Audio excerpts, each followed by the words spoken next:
Hey guys, so in the last lecture we have seen skewness and dispersion.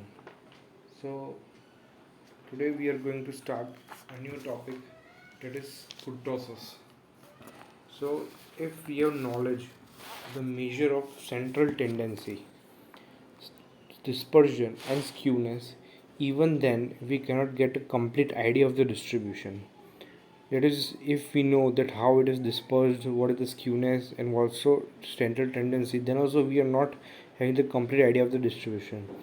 So, in addition to these measures, we need to know another measure to get the complete idea about the shape of the distribution, which can be helped, which can be studied with the help of this method, that is kurtosis. Now, kurtosis is gives measures of flatness of the distribution. This gives measure of flatness of distribution. Measure of flatness of distribution. So various frequency curves can be divided into three categories depending upon the shape of their peak. And the three shapes are termed as elliptokurtic, mesokurtic, and platykurtic. So let me draw a figure so we'll get more understanding. So suppose this is a graph. On the y-axis it is frequency, so it is frequency,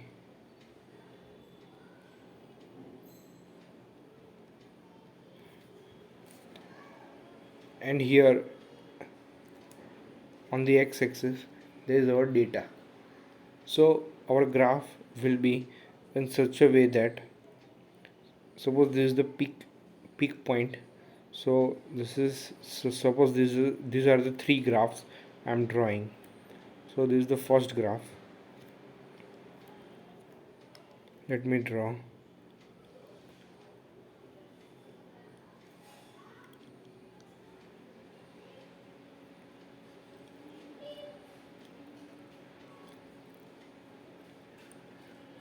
So this is one of the graphs.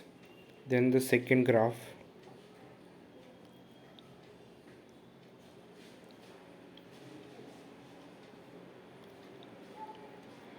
So this is the second graph, and let me draw the third graph.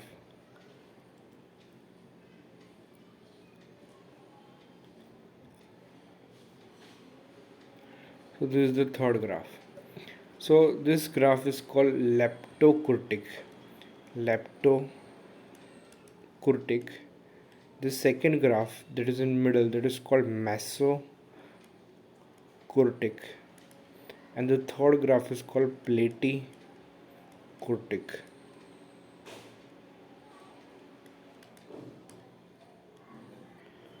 So the degree of kurtosis of a distribution is measured relative to that of normal curve, and the curves with greater peakedness than the normal curve is called leptokurtic. So means that the curve is greater peaked than the normal curve, then it is called leptokurtic. The curves which are more flat than the normal curve are called platykurtic. So if it is more flat, more peak than lepto, and more flat than platy, and the normal curve is called mesokurtic, and this is the normal curve. So kurtosis can be defined, can be described in various ways. That is platykurtic. So platykurtic, when kurtosis is greater than 0. When kurtosis is greater than 0, there are high frequencies, is only small part of the curve. That is, the curve is more peaked. Mesokurtic, you can say when kurtosis is equal to 0. And to show the peakedness of the distribution, platykurtic is flat and spread out, leptokurtic is high and thin, and mesokurtic is normal in shape. So this is the various peakedness, and for platykurtic the k will be less than 0. So for platykurtic, leptokurtic. For leptokurtic, the kurtosis K is greater than 0. Uh, sorry. Here the leptokurtic for K is greater than 0, mesokurtic is equal to 0, and the platykurtic, here the K will be less than 0. For platykurtic, the K will be less than 0. So for this K less than 0, here K equal to 0, and here K is greater than 0. So these are the various graphs to know the distribution of your data. So uh, let's see the measures of the kurtosis. That's how we can measure this kurtosis. So to measure the kurtosis, there are various formulas given by various statisticians. So various measures of kurtosis. So we will see first measure.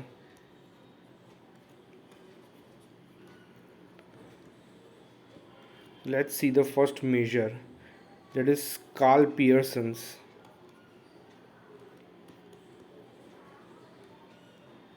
measures of kurtosis.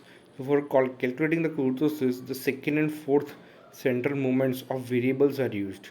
So for the formula given by Carl Pearson, beta 2 is equal to u4 divided by u2 square. So u2, here u2 is equal to second order central moment of distribution, and u4 is the fourth order. So second order, fourth order central moment of distribution, and fourth order central moment of distribution here. So this is the Carl Pearson's method to find kurtosis. The value of beta 2, this is equal to 3. So the value of beta 2 is equal to 3 for mesometric curves. For mesokurtic curves. For mesokurtic curve, when beta 2 is greater than 3, the curve is more peaked than the mesokurtic curve, and it is termed as leptokurtic curve. And if beta 2 is less than 3, then it is called platykurtic curve. So this is the method of Carl Pearson.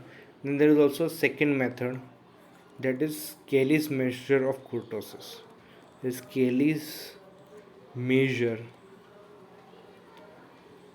of kurtosis. So Cayley has given a measure of kurtosis based on percentiles.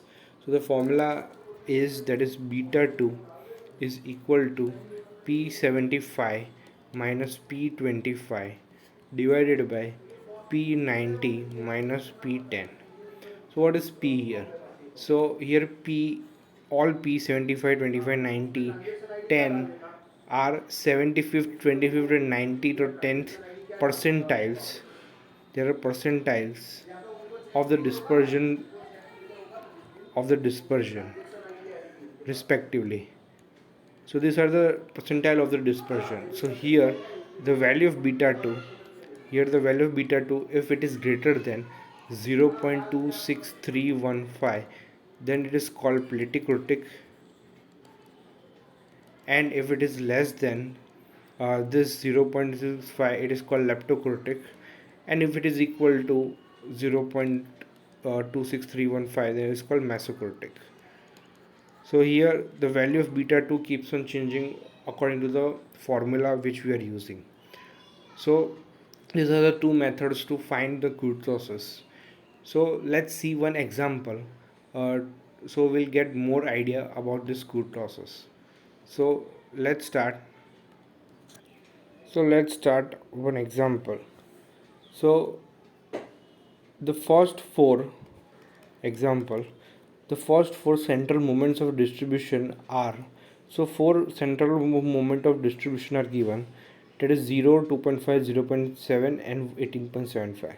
So mu1 is given, mu2 is given, mu3 is given, and mu4 is given. So examine the skewness and kurtosis of the distribution. So we need to examine the skewness. So first we need to find skewness. So what is the formula for skewness? So formula for skewness is beta 1 is equal to mu 3 square divided by mu 2 cube. So this is beta 1. Now what is the value of mu 3 and mu 2 here? So it is 0.7 divided by 2.5. So this is square and this is cube. So the value of beta 1 will be 0.031. So since mu 3 is greater than 0 and beta 1 is small, the distribution is moderately positively skewed. Now if we want to find the kurtosis, so for the kurtosis, the formula is u4 upon u2 square. It is mu4 upon mu2 square. So beta 2 for kurtosis, we are using the Pearson's method here. So that is b2 is equal to mu4 divided by mu2 square. So it will be 18.75 divided by 2.5 square. So this answer is equal to, 3. So this curve is called mesokurtic. So this is a small example, can be asked in 2 marks or 3 marks. So let's see another example, similar example. For now we'll see example of dispersion and skewness, because we have seen only theory and we have not seen example for that in last lecture. So we will also see example today. So for distribution, Carl Pearson's coefficient of skewness is 0.64. So it is given that sk, that is Carl Pearson coefficient of skewness, is equal to 0.64. Standard deviation sigma is 13 and mean, that is x bar, is 59.2. Find mode and median. So we need to find mode and median. Mode and median. So what is the formula for standard Carl Pearson's coefficient of skewness? This sk is equal to mean minus mode divided by sigma. Now do we have sk? Yes. Do we have sigma? Yes. Do we have mean? No. Do we have mode? So do we have mean? Yes. Mean we have. Do we have mode? No. So we can find mode using this formula. So here we can put sk is equal to 0.64 is equal to mean is 59.2 minus mode divided by 13. So the answer for mode here will be 0.64 into 13, 59.2 minus this. So the answer is nothing but 50.88. So this is mode. So now we know mode. Now we have to find median. So what is the formula for mode now? So the formula for mode is nothing but 3 times median minus 2 times mean. So the mode is 50.88, median we don't know, and mean we know, that is 2 into 59.2. So median will be equal to 50.88 plus 2 into 59.2 divided by 3. So the value for median will be equal to, so the value for median will be equal to 56.42. So the value of median will be 56.42. So this is an example. Now let's see another example in the form of table to find the skewness, and also various other things. So let's see this example. So in this example, it is mentioned that to compute the moment coefficient of skewness from the following data. This data is given. So here there is a weight of a child, W, it is given, range is given of the weight of the child, and here is frequency. So from 0 to 10 kilos, there are uh, 6 persons or 6 child. Then 10 to 20, 12, 20 to 30, 22, 30 to 40, 24, 40 to 50, 16, 50 to 60, 12, and 60 to 78. Now we have to find here skewness, coefficient of skewness from this table. So table for the computations of mean, standard deviation, uh, and second moment is required to prepare a table. So let's prepare one table here. So the class intervals, that is weight of the child, I will draw another table.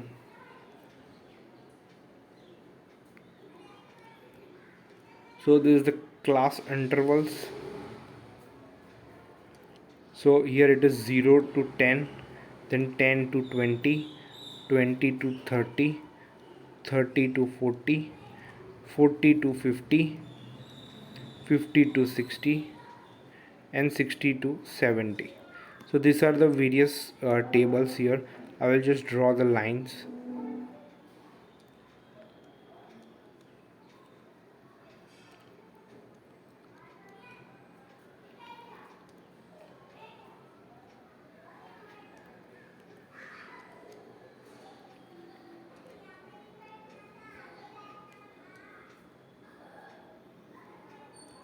So these are the class intervals. This is weight, and then frequency F, that is 6, 12, 22, 24, 16, 12, and 8.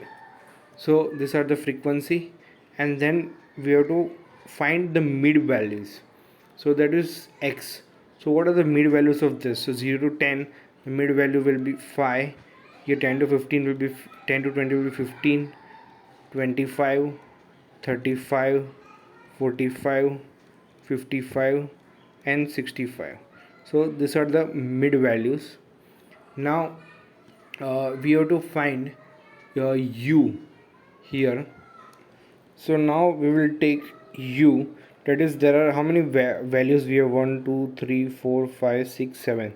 So we have total 7 values, so we'll take a mid value, and mid value as a 0. So this we are taking as 0. So above it will be -1, -2, -3, and below it will be 1, 2, and 3. So we have got, that is mid value U. Now now next we will find, that is F of U, that is frequency into U. So it will be -18. So 6 into 3 18, that is minus. 12 2 are 24, that is minus. And 22, that is -22. Here it will be 0. Here it will be 16. 12 2 are 24, and 8 3 are 24. So this is FU. Now we'll find FU square. So that is 6 into 3 square. So 3 3 ja 9. So 9 6 ja 54. So as it is U square, so this will be, the negative terms will become positive. So 2 2 ja 4, and 12 4 ja 48, and here 22 only. Here 0, here 16, here 12 4 ja 48, and 3 uh, here 3 3 is 9, and 9 is just 72. So these are the values for FU square. Now we will find FU cube. That's 3 3 is 9, 3 is 27, and 27 into 6, it will be -162. And here 2 2 is 4, 2 is 8, so 12 8 is 96, and here it will be -22. Here 0, here 16, here 2 2 is 4, 2 is 8, 12 8 is 96 here, and here 3 is 9, 3 is 27 into 8 will be 216. So now we will find the total of all. What is the total? So here the frequency F total will be here 100, total frequency will be 100. Here f of u will be, this f of u is total is 24. 24 gets cancelled, then 22 plus 18 is 40. 22 plus 18 is 40, and 16 plus 40 is 40. So this total here, it is 0. This total is 260, and this total is 48 if you do in the calci. So now, since f u is equal to 0, the mean of the distribution is 35. So the mean is equal to 35. So the second moment mu2 is equal to the variance. So mu2 will be equal to the variance, that is sigma square, as positive square root is equal to the standard deviation. So what is the value of mu2? So mu2 is nothing but that is 260. Mu2 is nothing but 260. So this is the variance, that is sigma square. So mu2 is nothing but this square, so this is 260. Directly we can write. And so what is standard deviation? So standard deviation is nothing but under root of variance. So this is the variance, so under root of 260, so it is 16.12. So the standard deviation is nothing but 16.12. Now we want mu3. So we want to find mu3. So mu3 is here nothing but here this fu3, that is 48. So the mu3, say a third moment, is 48. It is 48 into 100 divided by 1000. So that is 480. So this is 480. Here also the mu2 we have found using the same formula, that is mu2 is equal to 260. That is the fu square total into 100 divided by 100. So 100 cancels, we will have 260. So now we will find beta 1. So what is beta 1? So beta 1 beta 1 is the skewness. So the formula for beta 1 is nothing but mu3 square divided by mu2 cube. So mu3 is 480 and square, and divided by mu2 is 260 and cube. So beta 1, the value of beta 1 is 0.01. So since the sign of mu3 is positive and beta 1 is small, the distribution is said to be slightly positively skewed. So it is called slightly positively skewed. So this is an example for skewness. So I hope you understood, and in the next lecture we'll see reliability of repairable system.